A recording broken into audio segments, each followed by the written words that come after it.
جمهور رئیس غنی او د پاکستان لومړي وزیر عمران خان ټلیفوني خبرې وکړې.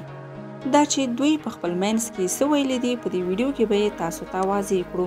خو د ویډیو د شروع کېدو نه مخکې درنو لیدونکو زموږ ویډیو لایک کړئ او سحر میډیا چینل هرومرو سبسکرایب کړئ. د افغانستان د اسلامي جمهوریت جمهور رئیس محمد اشرف غنی او د پاکستان لومړي وزیر عمران خان نن د ټلیفوني تماس له لارې د دواړو هیوادونو د اړیکو، سولې پروسې او په افغانستان کې د اوربند ټینګښت په اړه خبرې وکړې. په دې ټلیفوني مکالمه کې جمهور رئیس غنی د اوربند پر ټینګښت ټینګار وکړ او د پاکستان لومړي وزیر ته یې افغانستان ته د رسمي سفر بلنه ورکړه. د پاکستان لومړي وزیر عمران خان وویل موږ په افغانستان کې د اوربند ټینګښت بشپړ ملاتړ کوو او د جمهور رئیس له بلنې څخه په مننې زیاته کړه په نږدې راتلونکي کې به کابل ته سفر وکړي.